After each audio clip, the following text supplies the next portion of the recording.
Doctor Harshinder Kaur MD ਦੀ ਪੁਸਤਕ ਅਨਮੋਲ ਕੁਦਰਤੀ ਸੁਗਾਤਾਂ ਦਾ ਅਗਲਾ ਲੇਖ ਹੈ ਮੇਥੀ। ਇੱਕ ਮੈਡੀਕਲ ਕਾਨਫਰੰਸ ਵਿੱਚ ਇੱਕ ਨਵੀਂ ਦਵਾਈ ਬਾਰੇ ਸਾਨੂੰ ਦੱਸਿਆ ਗਿਆ ਕਿ ਸ਼ੱਕਰ ਰੋਗੀਆਂ ਲਈ ਬਹੁਤ ਫਾਇਦੇਮੰਦ ਸਾਬਤ ਹੋ ਰਹੀ ਹੈ। ਉਸ ਦਵਾਈ ਦਾ ਨਾਂ ਸੀ ਫੈਨਫਿਊਰੋ। ਕਾਨਫਰੰਸ ਦੇ ਅੰਤ 'ਚ ਦੱਸਿਆ ਗਿਆ ਕਿ ਇਹ ਦਵਾਈ ਮੇਥੀ ਤੋਂ ਬਣਾਈ ਗਈ ਹੈ। ਸਾਡੇ ਵਿੱਚੋਂ ਅੱਧਿਆਂ ਦਾ ਮੂੰਹ ਇਹ ਸੱਚਾਈ ਸੁਣ ਕੇ ਖੁੱਲ੍ਹੇ ਦਾ ਖੁੱਲ੍ਹਾ ਰਹਿ ਗਿਆ। ਇਹ ਨਿੱਕੀਆਂ ਜਿਹੀਆਂ ਹਰੀਆਂ ਪੱਤੀਆਂ ਇੰਨੀਆਂ ਲਾਹੇਵੰਦ। ਕੁਦਰਤ ਦੀ ਕਾਰੀਗਰੀ ਉੱਤੇ ਵਾਰੇ-ਵਾਰੇ ਨਾ ਜਾਈਏ ਤਾਂ ਕੀ ਕਰੀਏ। ਉਸੇ ਕਾਨਫਰੰਸ ਵਿੱਚ ਕਈ ਡਾਕਟਰਾਂ ਲਈ ਇਹ ਸੱਚਾਈ ਹਜ਼ਮ ਕਰਨੀ ਔਖੀ ਹੋਈ ਪਈ ਸੀ ਕਿ ਮੇਥੀ ਵਰਗੀਆਂ ਪੱਤੀਆਂ ਵਿੱਚ ਭਲਾ ਇੰਨਾ ਕੁਝ ਕਿਵੇਂ ਹੋ ਸਕਦਾ ਹੈ।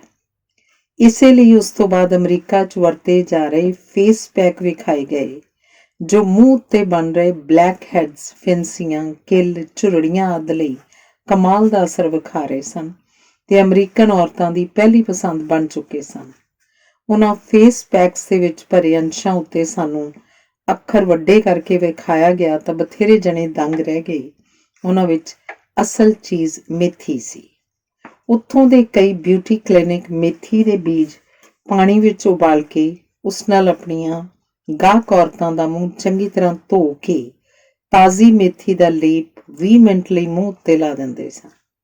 ਇਹ ਝੁਰੜੀਆਂ ਤੇ ਕਿੱਲ ਮੁਹਾਂਸੇ ਲਈ ਤੇ ਨਾਲੋਂ ਨਾਲ ਛਿੰਭਾਂ ਵਾਸਤੇ ਕਮਾਲ ਦਾ ਅਸਰ ਵਿਖਾਉਂਦੀ ਹੈ। ਚਮੜੀ ਤਾਂ ਛੱਡੋ, ਵਾਲਾਂ ਲਈ ਵੀ ਮੇਥੀ ਤੋਂ ਬਣੇ ਸ਼ੈਂਪੂ ਸਭ ਤੋਂ ਮਹਿੰਗੇ ਵਿਕਦੇ ਹਨ।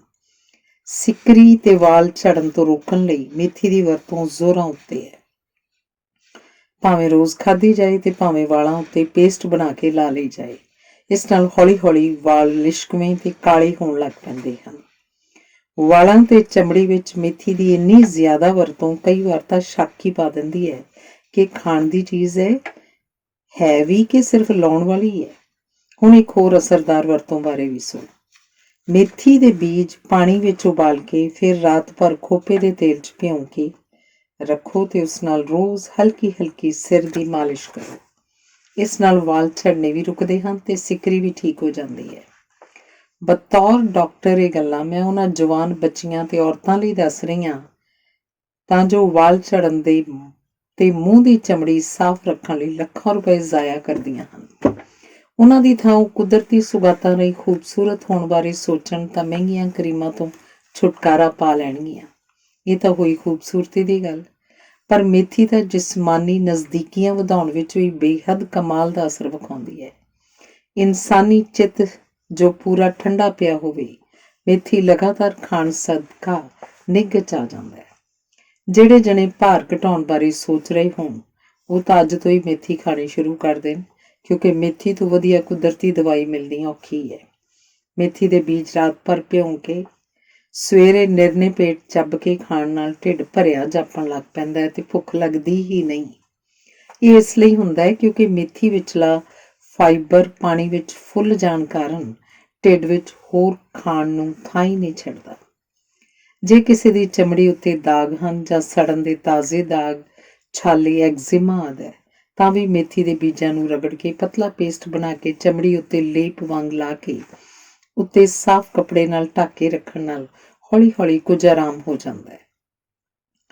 ਅੰਤੜੀਆਂ ਦੇ ਕੈਂਸਰ, ਕੋਲਨ ਕੈਂਸਰ ਵਿੱਚ ਵੀ ਮੇਥੀ ਵਿਚਲੇ ਭਰਵੇਂ ਫਾਈਬਰ ਦੇ ਸਦਕਾ ਫਾਇਦਾ ਲਿਆ ਜਾ ਸਕਦਾ ਹੈ ਕਿਉਂਕਿ ਖਾਣੇ ਵਿਚਲੇ ਮਾੜੇ ਤੱਤਾਂ ਨੂੰ ਅੰਤੜੀਆਂ ਦੀ ਨਰਮ ਪਰਤ ਉੱਤੇ ਵਾਰ ਨਹੀਂ ਕਰਨ ਦਿੰਦੀ ਤੇ ਕੈਂਸਰ ਹੋਣ ਤੋਂ ਬਚਾਓ ਕਰ ਸਕਦੀ ਹੈ। ਦਰਅਸਲ ਮੇਥੀ ਸਿਰਫ ਫਾਈਬਰ ਸਦਕਾ ਹੀ ਗੁਣਕਾਰੀ ਨਹੀਂ, ਬਲਕਿ ਇਸ ਵਿਚਲੇ ਪ੍ਰੋਟੀਨ, ਵਿਟਾਮਿਨ ਸੀ, ਨਾਇਆਸਿਨ, ਪੋਟਾਸ਼ੀਅਮ, ਲੋਹ ਕਣ, ਐਲਕਾਲੋਇਡ ਤੇ ਡਾਇਓਸਿਜ਼ੈਨਿਨ ਵੀ ਰਲ ਮਿਲ ਕੇ ਸਰੀਰ ਵਿੱਚ ਕਮਾਲ ਦਾ ਅਸਰ ਵਿਖਾਉਂਦੇ ਹਨ। ਡਾਇਓਸਿਜ਼ੈਨਿਨ ਦਾ ਅਸਰ ਬਿਲਕੁਲ ਔਰਤਾਂ ਦੇ ਸਰੀਰ ਅੰਦਰਲੇ ਈਸਟ੍ਰੋਜਨ ਹਾਰਮੋਨ ਵਰਗਾ ਹੁੰਦਾ ਹੈ ਤੇ ਸਟੀਰੋਇਡ ਸਪੋਨਿਨ ਵਾਂਗ ਵੀ। ਇਹੀ ਸਪੋਨਿਨ ਖੂਬਸੂਰਤੀ ਵਧਾਉਣ ਵਾਲੀਆਂ ਚੀਜ਼ਾਂ 'ਚ ਵਰਤਿਆ ਜਾ ਰਿਹਾ। ਡਾਇਓਸਿਜ਼ੈਨਿਨ ਦਾ ਈਸਟ੍ਰੋਜਨ ਵਾਂਗ ਅਸਰ ਹੋਣ ਸਦਕਾ ਇਹ ਮਾਂ ਦਾ ਦੁੱਧ ਵਧਾਉਣ 'ਚ ਕਾਫੀ ਮਦਦ ਕਰਦਾ ਹੈ ਜੋ ਨਵ ਜੰਮੇ ਬੱਚੇ ਲਈ ਲਾਹੇਵੰਦ ਹੈ। ਮੇਥੀ ਵਿਚਲੇ ਤੱਤਾਂ ਸਦਕਾ ਜੱਚਾ ਵਿੱਚ ਬੱਚਾ ਜੰਮਣ ਦੌਰਾਨ ਬੱਚੇਦਾਨੀ ਦਾ ਸੁੰਗੜਨਾ ਤੇਜ਼ ਹੋ ਸਕਦਾ ਹੈ ਤੇ ਬੱਚਾ ਘੱਟ ਦਰਦਾਂ ਨਾਲ ਸੌਖਿਆਂ ਛੇਤੀ ਪੈਦਾ ਹੋ ਸਕਦਾ ਹੈ।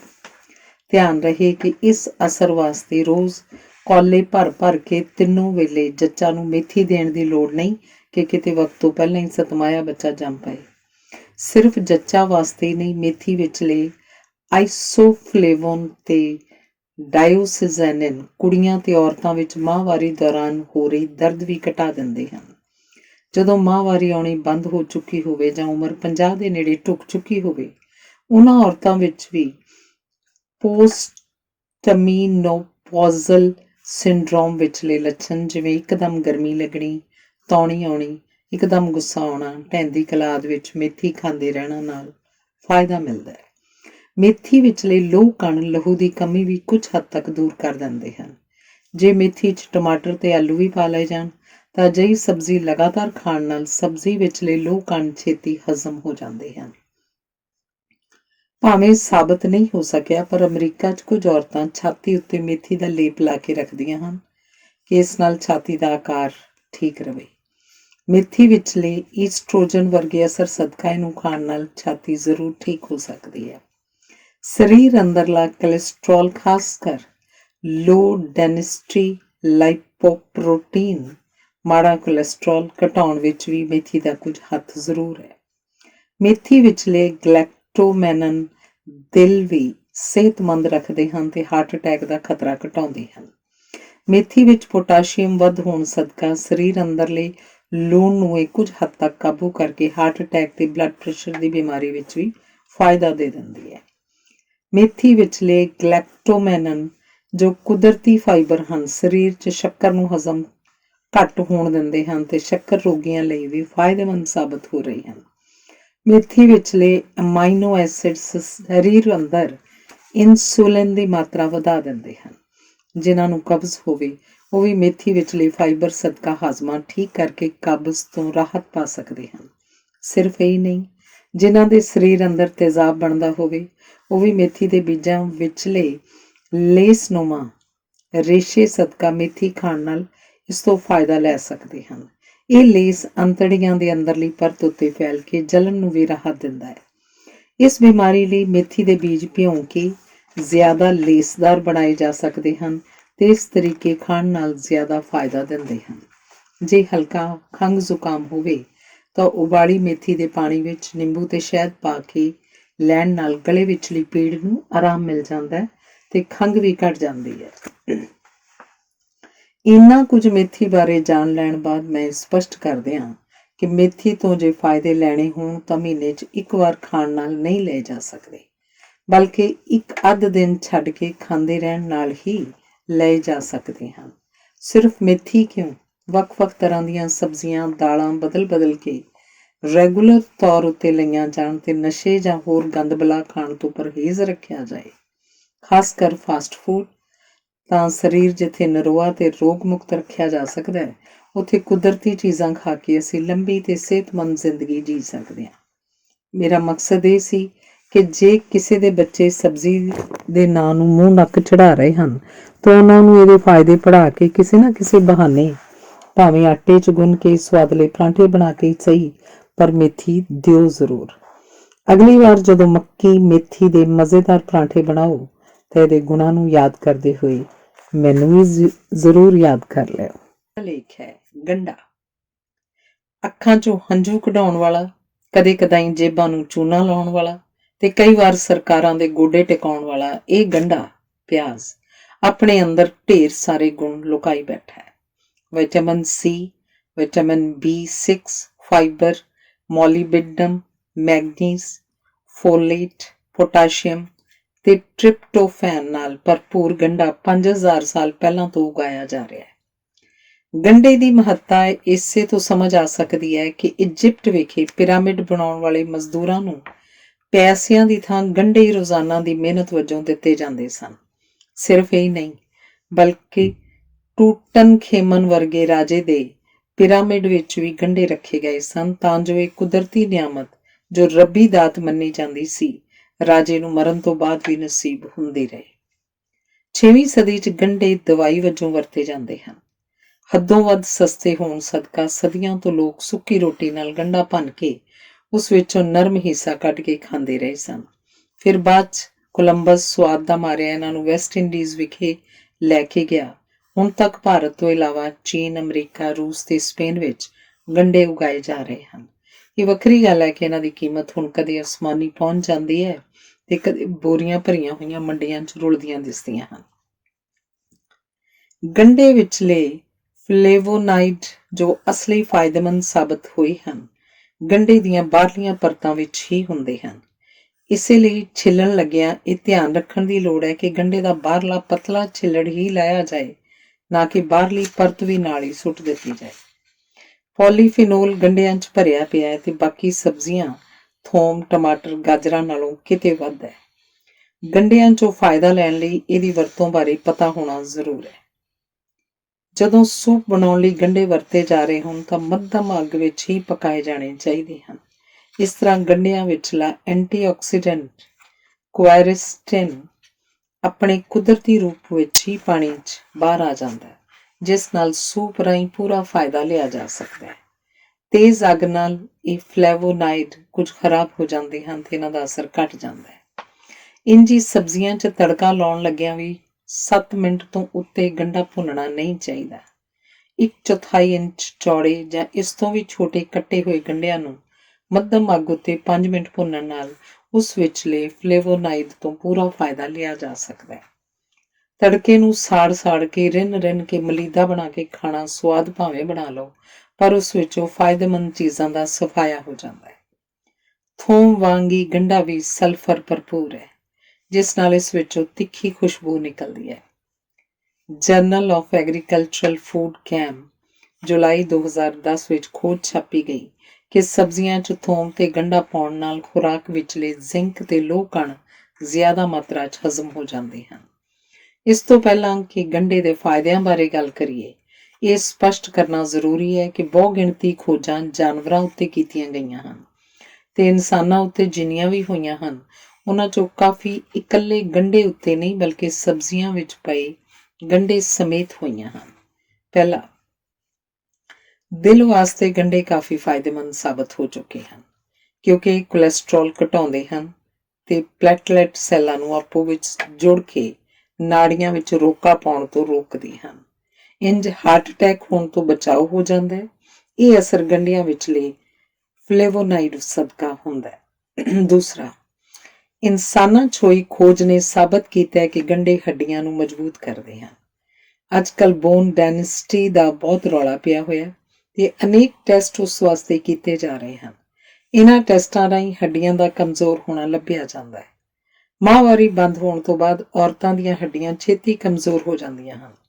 ਲਗਾਤਾਰ ਗੰਢੇ ਖਾਂਦੇ ਰਹਿਣ ਨਾਲ ਬੋਨ ਡੈਂਸਿਟੀ, ਹੱਡੀਆਂ ਦੀ ਘਣਤਾ ਠੀਕ ਰਹਿੰਦੀ ਹੈ। ਰੋਜ਼ ਗੰਢੇ ਖਾਣ ਨਾਲ ਪੱਟ ਦੀ ਹੱਡੀ ਜਾਂ ਚੂਲੇ ਦੀ ਹੱਡੀ ਟੁੱਟਣ ਦਾ ਖਤਰਾ ਵੀ ਘਟ ਜਾਂਦਾ ਹੈ। ਜੇ ਕਦੇ ਕਦਾਈ ਜਾਂ ਬਹੁਤ ਥੋੜਾ ਗੰਢਾ ਰੋਜ਼ ਖਾਧਾ ਜਾਏ ਤਾਂ ਹੱਡੀ ਟੁੱਟਣ ਦਾ ਖਤਰਾ ਬਰਕਰਾਰ ਰਹਿੰਦਾ ਹੈ। ਵਾਧੂ ਸਲਫਰ ਹੋਣ ਸਦਕਾ ਗੰਢੇ ਕੋਨੈਕਟਿਵ ਟਿਸ਼ੂ ਨੂੰ ਵੀ ਸਿਹਤਮੰਦ ਰੱਖਦੇ ਹਨ। ਤੀਸਰਾ, ਰਿਊਮੈਟਾਇਡ ਆਰਥਰਾਈਟਿਸ, ਜੋੜਾਂ ਦੇ ਦਰਦ ਤੇ ਦਮੇ ਦੇ ਰੋਗ 'ਚ ਗੰਢੇ ਫਾਇਦੇਮੰਦ ਸਾਬਤ ਹੁੰਦੇ ਹਨ। ਇਸ ਵਾਸਤੇ ਗੰਢੇ ਨੂੰ ਭੰਨ ਕੇ ਉਹਦੇ ਵਿਚਕਾਰਲੇ ਨਰਮ ਹਿੱਸੇ ਨੂੰ ਵਰਤਣ ਦੀ ਲੋੜ ਹੈ, ਜਿਸ ਨਾਲ ਸਰੀਰ ਅੰਦਰਲੇ ਬਿਮਾਰੀਆਂ ਨਾਲ ਲੜਨ ਵਾਲੇ ਸੈੱਲਾਂ ਦੀ ਤਾਕਤ ਵੱਧ ਜਾਂਦੀ ਹੈ। ਥਿੰਦੇ ਵਾਲੇ ਐਸਿਡ, ਫੈਟੀ ਐਸਿਡ ਵੀ ਘਟ ਜਾਂਦੇ ਹਨ। ਇੱਕ ਖੋਜ ਦੌਰਾਨ ਚੂਹਿਆਂ ਨੂੰ ਜਦੋਂ ਗੰਢਿਆਂ ਦਾ ਰਸ ਪਿਆਇਆ ਗਿਆ ਤਾਂ ਵੇਖਣ 'ਚ ਆਇਆ ਕਿ ਉਹਨਾਂ ਦੇ ਸਰੀਰ ਅੰਦਰਲੀ ਸ਼ੱਕਰ ਦੀ ਮਾਤਰਾ ਘਟ ਗਈ। ਇਸ ਬਾਰੇ ਇਨਸਾਨਾਂ 'ਚ ਹਾਲੇ ਤੱਕ ਖੋਜ ਪੂਰੀ ਨਹੀਂ ਹੋਈ ਕਿ ਸ਼ੱਕਰ ਰੋਗੀਆਂ ਲਈ ਗੰਢਾ ਕਿੰਨਾ ਕੁ ਫਾਇਦੇਮੰਦ ਸਾਬਤ ਹੋ ਸਕਦਾ ਹੈ। ਪਰ ਸ਼ੱਕਰ ਰੋਗ ਨੂੰ ਪੂਰਾ ਫਾਇਦਾ ਨਾ ਵੀ ਹੋ ਰਿਹਾ ਹੋਵੇ ਤਾਂ ਵੀ ਸ਼ੱਕਰ ਰੋਗੀਆਂ ਲਈ ਗੰਢਾ ਫਾਇਦੇਮੰਦ ਜ਼ਰੂਰ ਹੈ, ਕਿਉਂਕਿ ਇਹਨੂੰ ਖਾਣ ਨਾਲ ਲਹੂ 'ਚ ਸ਼ੱਕਰ ਦੀ ਮਾਤਰਾ ਘਟ ਜਾਂਦੀ ਹੈ। ਹਾਲਾਂਕਿ ਥੋਮ ਜਿੰਨਾ ਅਸਰਦਾਰ ਸਾਬਤ ਨਹੀਂ ਹੋਇਆ, ਫਿਰ ਵੀ ਗੰਢਾ ਕੁਝ ਹੱਦ ਤੱਕ ਕੀਟਾਣੂ ਮਾਰਨ 'ਚ ਸਹਾਈ ਹੋਇਆ, ਖਾਸ ਕਰ ਦੰਦਾਂ ਵਿੱਚ ਖੋੜਾਂ ਕਰਨ ਵਾਲੇ ਸਟ੍ਰੈਪਟੋਕੋਕਸ ਮਿਊਟੈਨਸ ਨੂੰ ਮਾਰਨ ਵਿੱਚ। ਇੰਝ ਹੀ ਮਸੂੜਿਆਂ ਦੇ ਰੋਗਾਂ ਨੂੰ ਵੀ ਘਟਾਉਣ 'ਚ ਗੰਢਾ ਮਦਦ ਕਰਦਾ ਹੈ। ਖੋਜ ਰਾਹੀਂ ਸਾਬਤ ਹੋਇਆ ਹੈ ਕਿ ਤਾਜ਼ਾ ਕੱਚਾ ਗੰਢਾ ਖਾਣ ਨਾਲ ਮਸੂੜਿਆਂ ਦੀ ਪੀਕ ਘਟ ਗਈ, ਜਦਕਿ ਕੱਚਾ 2 ਦਿਨ ਦਾ ਕੱਟਿਆ ਹੋਇਆ ਫਰਿੱਜ 'ਚ ਪਿਆ ਗੰਢਾ ਖਾਣ ਨਾਲ ਅਜਿਹਾ ਕੋਈ ਅਸਰ ਵੇਖਣ ਨੂੰ ਨਹੀਂ ਮਿਲਿਆ। ਤਾਜ਼ਾ ਕੱਟੇ ਗੰਢੇ ਨੂੰ 10 ਮਿੰਟ ਭਾਫ਼ ਦੇਣ ਦੇ ਬਾਅਦ ਖਾਣ ਨਾਲ ਵੀ ਅਜਿਹਾ ਅਸਰ ਨਹੀਂ ਦਿਸਿਆ। ਸਪਸ਼ਟ ਹੈ ਕਿ ਤਾਜ਼ਾ ਕੱਟਿਆ ਕੱਚਾ ਗੰਢਾ ਖਾਣ ਨਾਲ ਹੀ ਅਜਿਹਾ ਅਸਰ ਦਿਸਦਾ ਹੈ। ਹੁਣ ਕੈਂਸਰ ਦੀ ਗੱਲ ਕਰੀਏ। ਖੋਜਾਂ ਦੱਸਦੀਆਂ ਹਨ ਕਿ ਕੁਝ ਕਿਸਮ ਦੇ ਕੈਂਸਰ, ਖਾਸ ਕਰ ਕੋਲੋਰੈਕਟਲ ਅੰਤੜੀਆਂ, ਅੰਡਕੋਸ਼ ਤੇ ਲੈਰਿੰਜੀਅਲ ਗਲੇ ਕੈਂਸਰ ਦਾ ਖਤਰਾ ਘੱਟ ਹੋ ਜਾਂਦਾ ਹੈ, ਤੇ ਬਸ਼ਰਤੇ ਕਿ ਹਫ਼ਤੇ 'ਚ ਘੱਟੋ ਘੱਟ 4 ਦਿਨ ਗੰਢਾ ਖਾਧਾ ਜਾਵੇ। ਰੋਜ਼ਾਨਾ 2 ਵਾਰ ਕੱਚਾ ਗੰਢਾ ਖਾਣ ਨਾਲ ਖਾਣੇ ਦੀ ਪਾਈਪ ਦਾ ਕੈਂਸਰ ਤੇ ਮੂੰਹ ਦੇ ਕੈਂਸਰ ਦਾ ਖਤਰਾ ਘੱਟ ਹੋਣ ਦੇ ਆਸਾਰ ਹਨ। ਇੱਕ ਆਮ ਵਿਚਕਾਰਲੇ ਮੇਲ ਦਾ ਪੂਰਾ ਗੰਢਾ ਇੱਕ ਵੇਲੇ ਖਾਣ ਨਾਲ ਹੀ ਕੋਈ ਅਸਰ ਵੇਖਿਆ ਜਾ ਸਕਦਾ ਹੈ, ਨਾ ਕਿ ਇੱਕ ਅੱਧ ਫਾੜੀ ਸਲਾਦ ਵਿੱਚ। ਸੁਆਣੀਆਂ ਨੂੰ ਇਹ ਵੀ ਪਤਾ ਹੋਣਾ ਜ਼ਰੂਰੀ ਹੈ ਕਿ ਉਹ ਘਰ 'ਚ ਕਿਸ ਤਰ੍ਹਾਂ ਦੇ ਗੰਢੇ ਲਿਆਉਣ। ਪਹਿਲਾ, ਜੇ ਗੰਢੇ ਪੁੰਗਰਨੇ ਸ਼ੁਰੂ ਹੋ ਚੁੱਕੇ ਹਨ ਜਾਂ ਬਾਹਰਲੀ ਪਰਤ ਉੱਤੇ ਕਾਲੇ ਰੰਗ ਦੀ ਉੱਲੀ ਹੈ ਤਾਂ ਉਹ ਗੰਢੇ ਨਾ ਵਰਤੇ ਜਾਣ। ਦੂਸਰਾ, ਕਾਲੇ ਧੱਬਿਆਂ ਵਾਲੇ ਗੰਢੇ ਨਹੀਂ ਵਰਤਣੇ ਚਾਹੀਦੇ। ਤੀਸਰਾ, ਨਰਮ ਪੈ ਚੁੱਕੇ ਗੰਢੇ ਨਹੀਂ ਵਰਤਣੇ ਚਾਹੀਦੇ। ਚੌਥਾ, ਗੰਢੇ ਖੁੱਲੀ ਹਵਾਦਾਰ ਥਾਂ 'ਚ ਰੱਖਣੇ ਚਾਹੀਦੇ ਹਨ। ਪੰਜਵਾਂ, ਸਿੱਧੀ ਧੁੱਪ, ਗਰਮੀ ਤੇ ਅੱਗ ਤੋਂ ਪਰਾਂ ਰੱਖਣੇ ਚਾਹੀਦੇ ਹਨ। ਛੇਵਾਂ, ਸਿਰਫ ਹਰੇ ਪਿਆਜ਼ ਹੀ ਫਰਿੱਜ 'ਚ ਰੱਖਣੇ ਚਾਹੀਦੇ ਹਨ, ਪੱਕੇ ਹੋਏ ਨਹੀਂ। ਪਲਾਸਟਿਕ ਬੈਗ 'ਚ ਬੰਦ ਕਰਕੇ ਹਫ਼ਤੇ ਤੋਂ ਉੱਪਰ ਫਰਿੱਜ 'ਚ ਨਹੀਂ ਰੱਖਣੇ ਚਾਹੀਦੇ। ਸੱਤਵਾਂ, ਲਟਕਣ ਵਾਲੀ ਟੋਕਰੀ ਜਾਂ ਉੱਚੇ ਖੁੱਲ੍ਹੇ ਭਾਂਡੇ 'ਚ ਰੱਖ ਕੇ ਹੇਠੋਂ ਜਾਲੀ ਰਾਹੀਂ ਖੁੱਲ੍ਹੀ ਹਵਾ ਆਉਣ ਦੇਣੀ ਚਾਹੀਦੀ ਹੈ। ਅੱਠਵਾਂ, ਪੀਲੇ ਪੱਕੇ ਹੋਏ ਗੰਢੇ ਜੇ ਠੀਕ ਤਰੀਕੇ ਨਾਲ ਰੱਖੇ ਜਾਣ ਤਾਂ ਮਹੀਨਾ ਭਰ ਖਰਾਬ ਨਹੀਂ ਹੁੰਦੇ। ਨੌਵਾਂ, ਆਲੂਆਂ ਦੇ ਨਾਲ ਗੰਢੇ ਕਦੇ ਵੀ ਨਹੀਂ ਰੱਖਣੇ ਚਾਹੀਦੇ। ਆਲੂਆਂ ਵਿੱਚੋਂ ਇਥੀਲੀਨ ਗੈਸ ਤੇ ਨਮੀ ਖਿੱਚ ਕੇ ਗੰਢੇ ਛੇਤੀ ਖਰਾਬ ਹੋ ਜਾਂਦੇ ਹਨ। 10ਵਾਂ, ਗੰਢੇ ਕੱਟਣ ਤੋਂ ਬਾਅਦ ਜੇ ਝਟਪਟ ਨਾ ਵਰਤੇ ਜਾ ਰਹੇ ਹੋਣ ਤਾਂ ਹਵਾਬੰਦ ਡੱਬੇ 'ਚ 1 ਜਾਂ ਵੱਧ ਤੋਂ ਵੱਧ 2 ਦਿਨ ਤੱਕ ਰੱਖੇ ਜਾ ਸਕਦੇ ਹਨ, ਪਰ ਉਹਨਾਂ ਦਾ ਅਸਰ ਜ਼ਰੂਰ ਘਟ ਜਾਂਦਾ ਹੈ। ਜੇ ਰੱਖਣੇ ਵੀ ਪੈਣ ਤਾਂ ਪਲਾਸਟਿਕ ਜਾਂ ਸ਼ੀਸ਼ੇ ਦੇ ਡੱਬੇ 'ਚ ਰੱਖਣੇ ਠੀਕ ਹਨ, ਸਟੀਲ, ਲੋਹੇ ਜਾਂ ਪਿੱਤਲ ਵਾਲੇ ਭਾਂਡੇ 'ਚ ਨਹੀਂ, ਕਿਉਂਕਿ ਇੰਜ ਉਹਨਾਂ ਦਾ ਰੰਗ ਬਦਲ ਜਾਂਦਾ ਹੈ। ਜੇ ਕੋਈ ਗੰਢੇ ਸਿਰਫ ਇਸ ਲਈ ਨਹੀਂ ਵਰਤ ਰਿਹਾ ਕਿ ਕੱਟਣ ਲੱਗਿਆਂ ਇਹ ਹੰਝੂ ਵਹਾਉਂਦੇ ਹਨ, ਤਾਂ ਖਿੜਕੀ ਖੋਲ ਕੇ ਗੰਢੇ ਕੱਟੇ ਜਾ ਸਕਦੇ ਹਨ ਜਾਂ ਐਨਕਾਂ ਲਾ ਕੇ ਵੀ ਕੱਟੇ ਜਾ ਸਕਦੇ ਹਨ। ਗੰਢੇ ਕੱਟਣ ਤੋਂ 1 ਘੰਟਾ ਪਹਿਲਾਂ ਫਰਿੱਜ ਵਿੱਚ ਛਿੱਲ ਕੇ ਰੱਖ ਕੇ ਕੱਟੇ ਜਾਣ ਤਾਂ ਵੀ ਹੰਝੂ ਵਗਣ ਤੋਂ ਬਚਾਅ ਹੋ ਸਕਦਾ ਹੈ। ਇਹ ਖਿਆਲ ਰਹੇ ਕਿ ਗੰਢੇ ਕੱਟਣ ਤੋਂ ਬਾਅਦ ਪਾਣੀ 'ਚ ਡੁਬੋ ਕੇ ਰੱਖਣ ਨਾਲ ਹੰਝੂ ਨਿਕਲਣ ਤੋਂ ਤਾਂ ਭਾਵੇਂ ਬਚਾਅ ਹੋ ਜਾਏ, ਪਰ ਗੰਢੇ ਵਿਚਲੇ ਗੁਣਕਾਰੀ ਤੱਤ ਵੀ ਨਿਕਲ ਜਾਂਦੇ ਹਨ। ਅਖੀਰ ਵਿੱਚ ਮੁਫਤ ਇੱਕ ਹੋਰ ਸਲਾਹ ਦੇ ਜਾਵਾਂ। ਜੇ ਗੰਢਿਆਂ ਵਿੱਚੋਂ ਪੂਰਾ ਫਾਇਦਾ ਵੀ ਲੈਣਾ ਹੋਵੇ ਤੇ ਸਵਾਦੀ ਖਾਣਾ ਵੀ ਖਾਣਾ ਹੋਵੇ ਤਾਂ ਉਬਾਲੀ ਹੋਈ ਸਬਜ਼ੀ ਜਾਂ ਮੀਟ ਨੂੰ ਹਲਕਾ ਭੁੰਨਦੇ ਹੋਏ ਵਿੱਚ ਕੱਟੇ ਹੋਏ ਗੰਢੇ ਪਾ ਦਿਓ ਤੇ 3 ਮਿੰਟ ਕੱਜ ਕੇ ਪਕਾਓ। ਇੰਜ ਗੰਢੇ ਅੰਦਰਲੇ ਗੁਣਕਾਰੀ ਤੱਤ ਬਾਹਰ ਆ ਜਾਣਗੇ। ਫਿਰ ਢੱਕਣ ਲਾ ਕੇ ਗੰਢਿਆਂ ਸਮੇਤ ਸਬਜ਼ੀ ਜਾਂ ਮੀਟ 4 ਮਿੰਟ ਹੋਰ ਪਕਾ ਲਓ। ਹੁਣ ਹੋਰ ਕੀ ਉਡੀਕਦੇ ਹੋ? ਝਟਪਟ ਅਜ਼ਮਾਓ, ਖਾ ਕੇ ਸਵਾਦ ਲਓ ਤੇ ਬਿਮਾਰੀਆਂ ਤੋਂ ਬਚੋ। ਅਗਲਾ ਲੇਖ ਹੈ ਟਮਾਟਰ। ਇਤਿਹਾਸਕ ਪੱਖੋਂ ਪਹਿਲੀ ਕਾਸ਼ਤ ਵਿੱਚ ਉਪਜੇ ਟਮਾਟਰਾਂ ਦਾ ਸਾਈਜ਼ ਚੈਰੀ ਜਿੱਡਾ ਸੀ ਤੇ ਸਭ ਤੋਂ ਪਹਿਲਾਂ ਇਹ ਮੈਕਸੀਕੋ, ਪੀਰੂ, ਇਕੁਏਡਰ ਤੇ ਕੋਲੰਬੀਆ 'ਚ ਉਗਾਏ ਗਏ। ਇਟਲੀ ਵਿੱਚ ਇਹਦੀ ਵਰਤੋਂ ਕੁਜ਼ੀਨ ਖਾਣੇ ਰਾਹੀਂ ਹੋਣੀ ਸ਼ੁਰੂ ਹੋਈ ਤੇ ਉਦੋਂ ਇੱਕ ਨਿੱਕੇ ਜਿਹੇ ਗੋਲ ਪੀਲੇ ਰੰਗ ਦੇ ਹੁੰਦੇ ਸਨ। ਟਮਾਟਰ ਦਾ ਨਾਂ ਐਜ਼ਟੀਕੈਨ ਲਫ਼ਜ਼ ਟੋਮਾਟਲ ਤੋਂ ਬਣਿਆ, ਜਿਹਦਾ ਅਰਥ ਸੀ ਫੁੱਲਿਆ ਹੋਇਆ ਫਲ। ਸੰਨ 1500 ਵਿੱਚ ਮੈਕਸੀਕੋ ਤੋਂ ਇਹਦੇ ਬੀਜ ਸਪੇਨ 'ਚ ਲਿਆਂਦੇ ਗਏ, ਜਿੱਥੋਂ ਇਹ ਯੂਰਪ ਦੇ ਖਾਣੇ ਦਾ ਸ਼ਿੰਗਾਰ ਬਣੇ। ਸ਼ੁਰੂ 'ਚ ਵਹਿਮ ਫੈਲਾ ਦਿੱਤਾ ਗਿਆ ਕਿ ਟਮਾਟਰ ਜ਼ਹਿਰੀਲੇ ਹੁੰਦੇ ਹਨ, ਕਿਉਂਕਿ ਇਸ ਵਿਚਲੇ ਐਲਕਲਾਈਡ ਸਦਕਾ ਕੁਝ ਬੰਦਿਆਂ ਨੂੰ ਐਲਰਜੀ ਹੋ ਗਈ। ਹੁਣ ਤਾਂ ਦੁਨੀਆ ਦੇ ਹਰ ਕੋਨੇ 'ਚ ਟਮਾਟਰ ਵਰਤੇ ਜਾ ਰਹੇ ਹਨ। ਲਗਭਗ 13 ਕਰੋੜ ਟਨ ਟਮਾਟਰ ਹਰ ਸਾਲ ਖਾਧੇ ਜਾਂਦੇ ਹਨ। ਇਹਨਾਂ ਵਿੱਚੋਂ 3.5 ਕਰੋੜ ਟਨ ਟਮਾਟਰ ਸਿਰਫ ਚੀਨ 'ਚ ਉਗਾਏ ਜਾਂਦੇ ਹਨ। ਦੂਜੇ ਨੰਬਰ ਉੱਤੇ ਅਮਰੀਕਾ ਤੇ ਫਿਰ ਤੁਰਕੀ, ਭਾਰਤ ਤੇ ਇਟਲੀ। ਅਮਰੀਕਾ ਸਮੇਤ ਹੋਰ ਵਿਕਸਤ ਦੇਸ਼ਾਂ ਵਿੱਚ 2 ਕਿਸਮ ਦੇ ਟਮਾਟਰ ਉਗਾਏ ਜਾਂਦੇ ਹਨ, ਖਾਣ ਵਾਲੇ ਤੇ ਪ੍ਰੋਸੈਸਿੰਗ ਵਾਲੇ। ਪੇਸਟ, ਸੌਸ ਆਦਿ ਲਈ ਟਮਾਟਰ ਕਈ ਰੰਗਾਂ ਵਿੱਚ ਮਿਲਦੇ ਹਨ, ਗੂੜੇ ਲਾਲ, ਪੀਲੇ, ਹਰੇ, ਜਾਮਨੀ ਆਦਿ। ਹਰ ਤਰ੍ਹਾਂ ਦੇ ਟਮਾਟਰਾਂ 'ਚ ਢੇਰਾਂ ਦੇ ਢੇਰ ਲੋੜੀਂਦੇ ਤੱਤ ਭਰੇ ਪਏ ਹਨ। ਟਮਾਟਰ ਵਿਚਲੇ ਤੱਤਾਂ ਬਾਰੇ ਜ਼ਿਕਰ ਕਰੀਏ ਤਾਂ ਹੈਰਾਨੀ ਹੁੰਦੀ ਹੈ ਕਿ ਕੁਦਰਤ ਨੇ ਇਹ ਕਮਾਲ ਕਿਵੇਂ ਕੀਤਾ ਹੋਵੇਗਾ। ਇਸ ਨਿੱਕੇ ਜਿਹੇ ਗੋਲ ਮਟੋਲ ਵਿੱਚ vitamin C, vitamin A, vitamin K, potassium, molybdenum, manganese, fibre, vitamin B6, folate, copper, vitamin B3, vitamin E, vitamin B1, phosphorus, protein, tryptophan, choline ते लोह कण ਹਨ। ਸਭ ਤੋਂ ਵੱਧ ਚਰਚਾ ਹੈ ਟਮਾਟਰਾਂ ਵਿਚਲੇ ਲਾਈਕੋਪੀਨ ਦੀ। ਟਮਾਟਰਾਂ ਦੇ ਲਾਈਕੋਪੀਨ ਬਹੁਤ ਜ਼ਿਆਦਾ ਵਧੀਆ ਐਂਟੀਆਕਸੀਡੈਂਟ ਹਨ ਤੇ ਹੱਡੀਆਂ ਤਗੜੀਆਂ ਰੱਖਣ 'ਚ ਸਹਾਈ ਸਾਬਤ ਹੋ ਰਹੇ ਹਨ। ਇੱਕ ਖੋਜ ਰਾਹੀਂ ਸਾਬਤ ਹੋਇਆ ਕਿ ਜਦੋਂ 4 ਹਫ਼ਤਿਆਂ ਲਈ ਉਹਨਾਂ ਔਰਤਾਂ ਦੀ ਖੁਰਾਕ ਵਿੱਚੋਂ ਟਮਾਟਰ ਮੰਨਫੀ ਕੀਤੇ ਗਏ ਜਿਨ੍ਹਾਂ ਦੀ ਮਾਹਵਾਰੀ ਬੰਦ ਹੋ ਚੁੱਕੀ ਸੀ ਤਾਂ ਵੇਖਣ 'ਚ ਆਇਆ ਕਿ ਉਹਨਾਂ ਦੀਆਂ ਹੱਡੀਆਂ ਦਾ ਖੁਰਨਾ ਤੇਜ਼ੀ ਨਾਲ ਵਧਣ ਲੱਗ ਪਿਆ। ਇਸ ਖੋਜ ਦੀ ਪਕਿਆਈ ਵਾਸਤੇ ਔਰਤਾਂ ਨੂੰ ਦੁਬਾਰਾ ਟਮਾਟਰ ਰੋਜ਼ ਖਾਣ ਲਈ ਦਿੱਤੇ ਗਏ। ਨਤੀਜੇ ਕਮਾਲ ਦੇ ਸਨ। ਇਹਨਾਂ ਔਰਤਾਂ ਦੀਆਂ ਹੱਡੀਆਂ ਦਾ ਖੁਰਨਾ ਰੁਕ ਗਿਆ। ਸਪਸ਼ਟ ਹੋ ਗਿਆ ਕਿ ਟਮਾਟਰ ਵਿਚਲੇ ਲਾਈਕੋਪੀਨ, ਵਿਟਾਮਿਨ ਕੇ ਤੇ ਕਾਪਰ ਹੱਡੀਆਂ ਲਈ ਬੇਹੱਦ ਲਾਹੇਵੰਦ ਹਨ। ਸਿਰਫ ਹੱਡੀਆਂ ਹੀ ਨਹੀਂ ਬਲਕਿ ਤਾਜ਼ੇ ਟਮਾਟਰ ਦਿਲ ਲਈ ਵੀ ਲਾਹੇਵੰਦ ਸਾਬਤ ਹੋ ਚੁੱਕੇ ਹਨ। ਇਹਨਾਂ ਨੂੰ ਖਾਣ ਨਾਲ ਕੋਲੈਸਟਰੋਲ ਘੱਟ ਜਾਂਦਾ ਹੈ, ਖਾਸ ਕਰ ਟ੍ਰਾਈਗਲਿਸਟਰਾਈਡ। ਇਹ ਪਲੇਟਲੈਟ ਸੈੱਲਾਂ ਨੂੰ ਚਿਪਕਣ ਤੋਂ ਰੋਕਦੇ ਹਨ ਜਿਸ ਨਾਲ ਨਾੜੀਆਂ 'ਚ ਰੋਕਾ ਨਹੀਂ ਹੁੰਦਾ ਤੇ ਹਾਰਟ ਅਟੈਕ ਤੋਂ ਵੀ ਬਚਾਓ ਹੋ ਜਾਂਦਾ ਹੈ। ਅਮਰੀਕਾ 'ਚ ਹੋਈਆਂ ਖੋਜਾਂ ਦਾ ਨਿਚੋੜ ਇਹ ਨਿਕਲਿਆ ਕਿ 26 ਸਬਜ਼ੀਆਂ ਵਿੱਚੋਂ ਟਮਾਟਰ ਤੇ ਹਰੀਆਂ ਫਲੀਆਂ ਤੋਂ ਵਧੀਆ ਪਲੇਟਲੈਟ ਸੈੱਲਾਂ ਨੂੰ ਚਿਪਕਣ ਤੋਂ ਰੋਕਣ ਵਾਲੀ ਤਾਕਤ ਵਿੱਚ ਹੋਰ ਕੋਈ ਸਬਜ਼ੀ ਇਹਨਾਂ ਦੀ ਬਰਾਬਰੀ ਨਹੀਂ ਕਰ ਸਕੀ। ਇਹਨਾਂ ਸਾਰੀਆਂ ਵਿੱਚੋਂ ਟਮਾਟਰ ਵਿੱਚ ਬਾਕੀਆਂ ਨਾਲੋਂ 3 ਹੋਰ ਵੀ ਵੱਖ ਤਾਕਤਵਰ ਚੀਜ਼ਾਂ ਹਨ। ਇੱਕ ਹੈ ਗਲਾਈਕੋਸਾਈਡ, ਦੂਜੀ ਫਲੇਵੋਨਾਈਡ ਤੇ ਤੀਜੀ ਚੀਜ਼ ਹੈ ਫੈਟੀ ਐਸਿਡ। ਇਹਨਾਂ 3 ਚੀਜ਼ਾਂ ਸਦਕਾ ਦਿਲ ਵਾਸਤੇ ਸਭ ਤੋਂ ਵਧੀਆ ਤੇ ਸਿਹਤਮੰਦ ਖੁਰਾਕ ਜੇ ਕੋਈ ਹੈ ਤਾਂ ਉਹਨਾਂ 'ਚੋਂ ਪਹਿਲੇ ਨੰਬਰ ਤੇ ਟਮਾਟਰ ਹੀ ਹੈ। ਤਗੜੇ ਐਂਟੀਆਕਸੀਡੈਂਟ ਅਸਰ ਸਦਕਾ ਨਾੜੀਆਂ ਤੇ ਸੈੱਲਾਂ ਵਿਚਲੇ ਫੈਟ ਦੀ ਆਕਸੀਡੇਸ਼ਨ ਹੋਣ ਤੋਂ ਰੋਕ ਕੇ ਟਮਾਟਰ ਲਈ ਐਂਜ਼ਾਈਮ ਜਿਵੇਂ ਕੈਟਾਲੇਜ਼ ਤੇ ਸੁਪਰਆਕਸਾਈਡ ਡਿਸਮੂਟੇਜ਼ ਦੇ ਅਸਰ ਨੂੰ ਸਰੀਰ ਅੰਦਰ ਵਧਾ ਕੇ ਜਿਗਰ, ਗੁਰਦੇ ਤੇ ਲਹੂ ਦੀਆਂ ਨਾੜੀਆਂ ਨੂੰ ਵੀ ਸਿਹਤਮੰਦ ਰੱਖਦਾ ਹੈ। ਟਮਾਟਰ ਵਿਚਲੇ ਵਿਟਾਮਿਨ ਸੀ ਤੇ ਈ ਵੀ ਦਿਲ ਨੂੰ ਬਿਮਾਰ ਹੋਣ ਤੋਂ ਬਚਾਉਂਦੇ ਹਨ ਪਰ ਲਾਈਕੋਪੀਨ ਤੋਂ ਵਧੀਆ ਨਹੀਂ ਹਨ। ਦਰਅਸਲ ਟਮਾਟਰਾਂ ਵਿਚਲੇ ਲਾਈਕੋਪੀਨ ਦਾ ਦਿਲ ਨੂੰ ਬਿਮਾਰ ਹੋਣ ਤੋਂ ਬਚਾਉਣ ਵਾਲਾ ਇੰਨਾ ਵਧੀਆ ਰੋਲ ਸਾਬਤ ਹੋ ਚੁੱਕਿਆ ਹੈ ਕਿ ਦਵਾਈਆਂ ਦੀਆਂ ਕੰਪਨੀਆਂ ਵਾਲੇ ਲਾਈਕੋਪੀਨ ਦੀਆਂ ਗੋਲੀਆਂ, ਕੈਪਸੂਲ ਜਾਂ ਪੀਣ ਵਾਲੀਆਂ ਦਵਾਈਆਂ ਬਣਾ ਕੇ ਬਹੁਤ ਮਹਿੰਗੇ ਭਾਅ ਵੇਚਣਾ ਸ਼ੁਰੂ ਹੋ ਚੁੱਕੇ ਹਨ ਤੇ ਇਹਨਾਂ ਦੀ ਵਿਕਰੀ ਧੜਾ ਧੜ ਹੋ ਰਹੀ ਹੈ।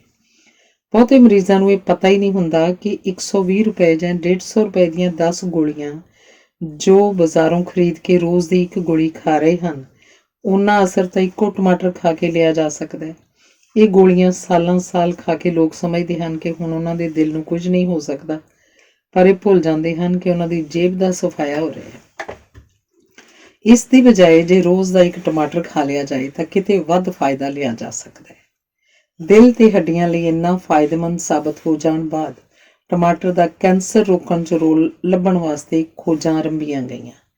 ਕਈ ਵਰ੍ਹਿਆਂ ਦੀਆਂ ਖੋਜਾਂ ਬਾਅਦ ਬਹੁਤ ਕਮਾਲ ਦੇ ਨਤੀਜੇ ਲੱਭੇ। ਸਭ ਤੋਂ ਵੱਧ ਖੋਜ ਕੀਤੀ ਗਈ ਗਦੂਦ ਦੇ ਕੈਂਸਰ ਦੇ ਮਰੀਜ਼ਾਂ ਉੱਤੇ।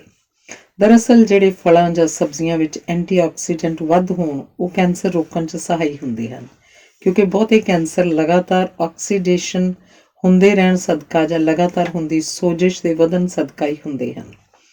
ਟਮਾਟਰਾਂ ਵਿਚਲਾ ਸੈਪੋਨਿਨ, ਐਲਫਾ ਟੋਮੈਟਿਨ ਗਦੂਦ ਦੇ ਕੈਂਸਰ ਦੇ ਰੋਗ ਸੈੱਲਾਂ ਨੂੰ ਮਾਰ ਦਿੰਦਾ ਹੈ ਤੇ ਕੈਂਸਰ ਹੋਣ ਤੋਂ ਵੀ ਰੋਕਦਾ ਹੈ। ਇਹ ਇੰਨਾ ਤਗੜਾ ਫਾਈਟੋ ਨਿਊਟ੍ਰੀਐਂਟ ਹੈ ਕਿ ਗਦੂਦ ਦੇ ਕੈਂਸਰ ਦੇ ਸ਼ੁਰੂ ਦੇ ਦੌਰ 'ਚ ਕੈਂਸਰ ਦੇ ਸੈੱਲਾਂ ਨੂੰ ਪੂਰੀ ਤਰ੍ਹਾਂ ਨਸ਼ਟ ਕਰ ਸਕਦਾ ਹੈ। ਇੰਝ ਹੀ ਫੇਫੜੇ ਦੇ ਕੈਂਸਰ ਦੀ ਇੱਕ ਕਿਸਮ ਨਾਨ ਸਮਾਲ ਸੈੱਲ ਵਿੱਚ ਵੀ ਐਲਫਾ ਟੈਮੋਟੀਨ ਦਾ ਵਧੀਆ ਅਸਰ ਵੇਖਿਆ ਗਿਆ। ਪੈਨਕ੍ਰੀਆਸ ਤੇ ਛਾਤੀ ਦੇ ਕੈਂਸਰ ਵਿੱਚ ਵੀ ਟਮਾਟਰ ਕੁਝ ਹੱਦ ਤੱਕ ਲਾਹੇਵੰਦ ਲੱਭਿਆ ਗਿਆ ਤੇ ਸ਼ੁਰੂਆਤੀ ਦੌਰ 'ਚ ਕੈਂਸਰ ਨੂੰ ਰੋਕਣ ਵਿੱਚ ਵੀ ਮਦਦ ਕਰਦਾ ਦਿਸਿਆ। ਛਾਤੀ ਦੇ ਕੈਂਸਰ 'ਚ ਟਮਾਟਰ ਵਿਚਲਾ ਕੈਰੋਟੀਨਾਇਡ ਲਾਈਕੋਪੀਨ ਅਸਰ ਵਿਖਾਉਂਦਾ ਹੈ। ਖੋਜਾਂ ਰਾਹੀਂ ਸਿੱਧ ਹੋਇਆ ਹੈ ਕਿ ਲਾਈਕੋਪੀਨ ਲਗਾਤਾਰ ਲੈਂਦੇ ਰਹਿਣ ਨਾਲ ਛਾਤੀ ਦਾ ਕੈਂਸਰ ਹੋਣ ਦਾ ਖਤਰਾ ਵੀ ਘਟ ਜਾਂਦਾ ਹੈ। ਕੁਦਰਤ ਦੀ ਇਸ ਅਨਮੋਲ ਦਾਤ ਦਾ ਇੱਕ ਹੋਰ ਫਾਇਦਾ ਵੀ ਹੈ ਕਿ ਐਲਜ਼ੀਮਰ ਵਰਗੀ ਬਿਮਾਰੀ ਹੋਣ ਤੋਂ ਵੀ ਬਚਾਓ ਕਰਦਾ ਹੈ। ਸੋ ਬੁਢੇਪੇ ਵਿੱਚ ਯਾਦਦਾਸ਼ਤ ਬਚਾਉਣੀ ਹੋਵੇ ਤਾਂ ਟਮਾਟਰ ਖਾਣਾ ਭੁੱਲਣਾ ਨਹੀਂ ਚਾਹੀਦਾ। ਭਾਵੇਂ ਬਹੁਤੀਆਂ ਖੋਜਾਂ 'ਚ ਸਾਬਤ ਨਹੀਂ ਹੋਇਆ, ਪਰ ਕੁਝ ਖੋਜਾਂ ਰਾਹੀਂ ਇਹ ਲੱਭਿਆ ਗਿਆ ਹੈ ਕਿ ਟਮਾਟਰ ਮੋਟਾਪਾ ਘਟਾਉਣ ਵਿੱਚ ਵੀ ਸਹਾਈ ਹੋਇਆ, ਕਿਉਂਕਿ ਇਸ 'ਚ ਫਾਈਬਰ ਹੈ ਜੋ ਕਬਜ਼ ਵੀ ਠੀਕ ਕਰਦਾ ਹੈ। ਇਹਦੇ ਫਾਇਦੇ ਵੇਖਦੇ ਹੋਏ ਫਰਾਂਸੀਸੀਆਂ ਨੇ ਇਹਨੂੰ ਲਵ ਐਪਲ ਕਹਿਣਾ ਸ਼ੁਰੂ ਕਰ ਦਿੱਤਾ ਹੈ, ਕਿਉਂਕਿ ਦਿਲ ਦੇ ਲਈ ਇਹ ਕੁਦਰਤੀ ਵਰਦਾਨ ਸਾਬਤ ਹੋ ਚੁੱਕਾ ਹੈ। ਇਟਲੀ ਵਾਲੇ ਵੀ ਟਮਾਟਰ ਦੇ ਭਰਪੂਰ ਗੁਣਾਂ ਨੂੰ ਵੇਖਦੇ ਹੋਏ ਇਹਨੂੰ ਗੋਲਡਨ ਐਪਲ ਪੋਮੋਡੋਰੋ ਦੇ ਨਾਂ ਨਾਲ ਬੁਲਾਉਂਦੇ ਹਨ। ਇਸ ਵੇਲੇ ਤੱਕ ਟਮਾਟਰ ਦੀਆਂ ਲਗਭਗ 1000 ਵੱਖੋ ਵੱਖਰੀਆਂ ਕਿਸਮਾਂ ਲੱਭੀਆਂ ਜਾ ਚੁੱਕੀਆਂ ਹਨ ਤੇ ਕਈ ਵੱਖੋ ਵੱਖਰੇ ਰੰਗ ਹਰਾ, ਪੀਲਾ, ਕੇਸਰੀ, ਬੈਂਗਣੀ, ਲਾਲ, ਭੂਰਾ ਆਦਿ ਛੋਟੇ ਪੇਠੇ ਦੇ ਨਾਪ ਤੋਂ ਲੈ ਕੇ ਨਿੱਕੀ ਚੈਰੀ ਤੱਕ ਦੇ ਨਾਪ ਦੇ ਵੱਖ-ਵੱਖ ਰੂਪ ਵਿੱਚ ਵੀ ਟਮਾਟਰ ਮਿਲਦੇ ਹਨ। ਕਈ ਕਬੀਲਿਆਂ 'ਚ ਟਮਾਟਰਾਂ ਦੇ ਬੀਜਾਂ ਨੂੰ ਪੁਸ਼ਤ ਅਗਾਂਹ ਤੋਰਨ ਦਾ ਵਰ ਦੇਣ ਦੇ ਤੁੱਲ ਮੰਨ ਕੇ ਨਵੇਂ ਵਿਆਹੇ ਜੋੜਿਆਂ ਨੂੰ ਇਹਦੇ ਬੀਜ ਦਿੱਤੇ ਜਾਂਦੇ ਰਹੇ ਹਨ, ਜੋ ਇਹਨਾਂ ਨੂੰ ਅੱਗੋਂ ਧਰਤੀ 'ਚ ਬੀਜ ਦਿੰਦੇ ਸਨ। ਇੰਝ ਟਮਾਟਰਾਂ ਦੀ ਕਾਸ਼ਤ ਵੀ ਵੱਧਦੀ ਰਹੀ। ਹੁਣ ਸਵਾਲ ਇਹ ਉੱਠਦਾ ਹੈ ਕਿ ਟਮਾਟਰ ਕਿਵੇਂ ਰੱਖੀਏ ਤੇ ਕਿਹੜੇ ਖਰੀਦੀਏ ਜਿਸ ਨਾਲ ਸਭ ਤੋਂ ਵੱਧ ਫਾਇਦਾ ਮਿਲ ਸਕੇ। ਗੂੜੇ ਰੰਗ ਵਾਲੇ ਟਮਾਟਰ ਜਿਵੇਂ ਲਾਲ, ਪੀਲਾ, ਬੈਂਗਣੀ, ਕੇਸਰੀ ਆਦਿ ਸਾਰੇ ਲਾਈਕੋਪੀਨ ਭਰਪੂਰ ਹਨ। ਸਿਰਫ ਖਰੀਦਣ ਲੱਗਿਆਂ ਧਿਆਨ ਰੱਖਣ ਦੀ ਲੋੜ ਹੈ ਕਿ ਉਹਨਾਂ ਦੀ ਬਾਹਰੀ ਪਰਤ ਉੱਤੇ ਝੁਰੜੀਆਂ ਨਾ ਹੋਣ, ਬਹੁਤੇ ਨਰਮ ਨਾ ਪੈ ਚੁੱਕੇ ਹੋਣ ਤੇ ਬਾਹਰਲੀ ਪਰਤ ਉੱਤੇ ਚਿੱਟੇ ਜਾਂ ਕਾਲੇ ਧੱਬੇ ਨਾ ਹੋਣ ਤੇ ਨਾ ਹੀ ਬਾਹਰਲੀ ਪਰਤ ਫਟੀ ਹੋਵੇ। ਇੱਕ ਗੱਲ ਜ਼ਰੂਰ ਯਾਦ ਰੱਖਣ ਦੀ ਲੋੜ ਹੈ ਕਿ ਡੱਬਾ ਬੰਦ ਟਮਾਟਰਾਂ ਦਾ ਗੁੱਦਾ ਖਤਰਨਾਕ ਸਾਬਤ ਹੋ ਸਕਦਾ ਹੈ, ਕਿਉਂਕਿ ਟੀਨ ਦੇ ਡੱਬੇ ਵਿਚਲਾ ਲੈਡ ਟਮਾਟਰਾਂ ਵਿਚਲੇ ਕੁਦਰਤੀ ਤੇਜ਼ਾਬ ਦੇ ਅਸਰ ਸਦਕਾ ਟਮਾਟਰਾਂ ਦੇ ਗੁੱਦੇ 'ਚ ਆ ਜਾਂਦਾ ਹੈ, ਜੋ ਨੁਕਸਾਨ ਪਹੁੰਚਾ ਸਕਦਾ ਹੈ। ਇਸ ਲਈ ਬਹੁਤ ਜ਼ਿਆਦਾ ਧਿਆਨ ਨਾਲ ਅਜਿਹੇ ਗੁੱਦੇ ਦੀ ਵਰਤੋਂ ਕਰਨ ਦੀ ਲੋੜ ਹੈ। ਪਲਾਸਟਿਕ ਜਾਂ ਸ਼ੀਸ਼ੇ ਵਿੱਚ ਬੰਦ ਸੌਸ ਜਾਂ ਗੁੱਦਾ ਵਰਤਿਆ ਜਾ ਸਕਦਾ ਹੈ। ਹੁਣੇ ਜੇ ਕੈਨੇਡਾ ਵਿਖੇ ਕੀਤੀ ਗਈ ਖੋਜ ਵਿੱਚ ਇਹ ਵੀ ਸਾਹਮਣੇ ਆਇਆ ਹੈ ਕਿ ਜਿਸ ਡੱਬੇ 'ਚ ਟਮਾਟਰਾਂ ਦੇ ਗੁੱਦੇ ਨੂੰ ਸੀਲ ਕੀਤਾ ਜਾਂਦਾ ਹੈ, ਉਹਦੀ ਅੰਦਰਲੀ ਪਰਤ ਵਿੱਚ BPA ਪਾਇਆ ਜਾਂਦਾ ਹੈ, ਜੋ ਈਸਟ੍ਰੋਜਨ ਹਾਰਮੋਨ, ਔਰਤਾਂ ਦੇ ਸਰੀਰ 'ਚ ਪਾਇਆ ਜਾਂਦਾ ਹਾਰਮੋਨ 'ਚ ਗੜਬੜ ਪੈਦਾ ਕਰ ਸਕਦਾ ਹੈ। ਸੋ ਇਹ ਚੀਜ਼ਾਂ ਧਿਆਨ ਨਾਲ ਵਰਤਣ ਦੀ ਲੋੜ ਹੈ। ਆਮ ਘਰਾਂ ਵਿੱਚ ਟਮਾਟਰ ਫ੍ਰਿਜ 'ਚ ਰੱਖੇ ਜਾਂਦੇ ਹਨ, ਪਰ ਮੈਂ ਦੱਸਣਾ ਯੋਗ ਸਮਝਦੀ ਹਾਂ ਕਿ ਟਮਾਟਰ ਠੰਡੀ ਥਾਂ 'ਚ ਛੇਤੀ ਖਰਾਬ ਹੋ ਜਾਂਦੇ ਹਨ ਤੇ ਲੋੜ ਤੋਂ ਵੱਧ ਪੱਕ ਜਾਂਦੇ ਹਨ। ਇਸੇ ਲਈ ਇਹਨਾਂ ਨੂੰ ਖੁੱਲ੍ਹੇ ਕਮਰੇ ਦੇ ਤਾਪਮਾਨ 'ਚ ਧੁੱਪ ਤੋਂ ਪਰੇ ਹੀ ਰੱਖਣਾ ਠੀਕ ਹੈ। ਜੇ ਬਹੁਤੇ ਜ਼ਿਆਦਾ ਪੱਕੇ ਹੋਏ ਨਾ ਖਰੀਦੇ ਹੋਣ ਤਾਂ 1 ਹਫ਼ਤੇ ਤੱਕ ਕਮਰੇ ਅੰਦਰ ਪਏ ਖੁੱਲ੍ਹੀ ਥਾਂ 'ਚ ਟਮਾਟਰ ਠੀਕ ਠਾਕ ਰਹਿ ਜਾਂਦੇ ਹਨ। ਜੇ ਛੇਤੀ ਪਕਾਉਣ ਦੀ ਲੋੜ ਮਹਿਸੂਸ ਹੋਵੇ ਤਾਂ ਕਾਗਜ਼ ਦੇ ਲਿਫਾਫੇ ਵਿੱਚ ਕੇਲੇ ਜਾਂ ਸੇਬ ਟਮਾਟਰਾਂ ਦੇ ਨਾਲ ਰੱਖ ਦਿੱਤੇ ਜਾਣ ਤਾਂ ਉਹਨਾਂ ਵਿੱਚੋਂ ਨਿਕਲਦੀ ਇਥਲੀਨ ਗੈਸ ਨਾਲ ਟਮਾਟਰ ਝਟਪਟ ਪੱਕ ਜਾਂਦੇ ਹਨ। ਜੇ ਅਜਿਹੇ ਪੱਕੇ ਹੋਏ ਸਾਰੇ ਟਮਾਟਰ ਇੱਕੋ ਸਮੇਂ ਨਾ ਵਰਤੇ ਜਾ ਰਹੇ ਹੋਣ ਤਾਂ ਫ੍ਰਿਜ ਦੇ ਮੱਖਣ ਰੱਖਣ ਵਾਲੇ ਹਿੱਸੇ 'ਚ ਪੱਕੇ ਹੋਏ ਟਮਾਟਰ 1-2 ਦਿਨਾਂ ਲਈ ਰੱਖੇ ਜਾ ਸਕਦੇ ਹਨ, ਕਿਉਂਕਿ ਇਹ ਹਿੱਸਾ ਬਾਕੀ ਫ੍ਰਿਜ ਦੇ ਹਿੱਸੇ ਨਾਲੋਂ ਗਰਮ ਹੁੰਦਾ ਹੈ। ਅਜਿਹੇ ਟਮਾਟਰਾਂ ਨੂੰ ਵਰਤਣ ਲੱਗਿਆਂ ਇੱਕ ਸਾਵਧਾਨੀ ਰੱਖਣ ਦੀ ਲੋੜ ਹੈ ਕਿ ਸਬਜ਼ੀ ਜਾਂ ਸਲਾਦ ਵਿੱਚ ਪਾਉਣ ਤੋਂ ਪਹਿਲਾਂ ਅੱਧਾ ਘੰਟਾ ਟਮਾਟਰਾਂ ਦੀ ਠੰਡਕ ਘਟਾਉਣ ਲਈ ਬਾਹਰ ਰੱਖ ਦੇਣੇ ਚਾਹੀਦੇ ਹਨ। ਸੌਸ ਵਰਤਣ ਲੱਗਿਆਂ ਵੀ ਧਿਆਨ ਰਹੇ ਕਿ ਸਿਰਫ ਆਰਗੈਨਿਕ ਹੀ ਵਰਤਣੀ ਹੈ, ਕਿਉਂਕਿ ਜੇ ਕੀਟਨਾਸ਼ਕ ਸਪਰੇਅ ਵਾਲੇ ਟਮਾਟਰ ਵਰਤੇ ਗਏ ਹਨ ਤਾਂ ਟਮਾਟਰਾਂ ਵਿੱਚ ਕੀਟਨਾਸ਼ਕ ਸਮਾਉਣ ਦੀ ਵੱਧ ਤਾਕਤ ਸਦਕਾ ਟਮਾਟਰ ਖਾਣ ਨਾਲ ਕੀਟਨਾਸ਼ਕਾਂ ਦੇ ਅੰਸ਼ ਵੀ ਸਰੀਰ ਅੰਦਰ ਨਾਲੋਂ ਨਾਲ ਪਹੁੰਚ ਜਾਂਦੇ ਹਨ। ਜਦੋਂ ਵੀ ਟਮਾਟਰ ਖਾਣੇ ਹੋਣ ਤਾਂ ਚੰਗੀ ਤਰ੍ਹਾਂ ਖੁੱਲ੍ਹੇ ਪਾਣੀ ਵਿੱਚ ਧੋ ਕੇ ਵਰਤਣੇ ਚਾਹੀਦੇ ਹਨ। ਜੇ ਪੂਰਾ ਫਾਇਦਾ ਲੈਣਾ ਹੋਵੇ ਤਾਂ ਟਮਾਟਰ ਦੇ ਛਿੱਲੜ ਤੇ ਬੀਜ ਦੋਵੇਂ ਖਾਣ ਦੀ ਲੋੜ ਹੈ, ਕਿਉਂਕਿ ਇਹ ਲਾਈਕੋਪੀਨ ਦੇ ਤੇ ਬੀਟਾ ਕੈਰੋਟੀਨ ਨਾਲ ਭਰੇ ਪਏ ਹਨ। ਇਹ ਯਾਦ ਰੱਖਿਓ ਕਿ ਐਲੂਮੀਨੀਅਮ ਦੇ ਭਾਂਡੇ 'ਚ ਟਮਾਟਰ ਨਹੀਂ ਰਿੰਨਣੇ, ਕਿਉਂਕਿ ਟਮਾਟਰਾਂ ਵਿਚਲਾ ਤੇਜ਼ਾਬ ਐਲੂਮੀਨੀਅਮ ਨੂੰ ਖਾਣੇ 'ਚ ਖਿੱਚ ਲਿਆਉਂਦਾ ਹੈ, ਜੋ ਸਰੀਰ ਅੰਦਰ ਮਾੜੇ ਅਸਰ ਵਿਖਾ ਸਕਦਾ ਹੈ। ਹੁਣ ਬਚੀ ਗੱਲ ਖਾਣ ਦੀ। ਭਾਵੇਂ ਸਲਾਦ ਜਾਂ ਬ੍ਰੈਡ 'ਚ ਕੱਚਾ ਖਾਓ, ਭਾਵੇਂ ਮੱਧਮ ਅੱਗ ਉੱਤੇ ਭੁੰਨ ਕੇ ਤੇ ਭਾਵੇਂ ਪੇਸਟ ਬਣਾ ਕੇ ਸਬਜ਼ੀਆਂ ਜਾਂ ਸੂਪ ਵਿੱਚ ਪਾ ਕੇ, ਟਮਾਟਰ ਨੇ ਤਾਂ ਫਾਇਦਾ ਦੇਣਾ ਹੀ ਦੇਣਾ ਹੈ। ਰੋਜ਼ ਦੇ 3-4 ਵਿਚਕਾਰਲੇ ਮੇਲ ਦੇ ਜਾਂ 2 ਵੱਡੇ ਨਾਪ ਦੇ ਜਾਂ ਨਿੱਕੇ 8-9 ਰੰਗ ਬਿਰੰਗੇ ਟਮਾਟਰ ਛਕੋ ਤੇ ਸਿਹਤਮੰਦ ਹੱਡੀਆਂ ਤੇ ਦਿਲ ਦਾ ਆਨੰਦ ਮਾਣੋ। ਧੰਨਵਾਦ।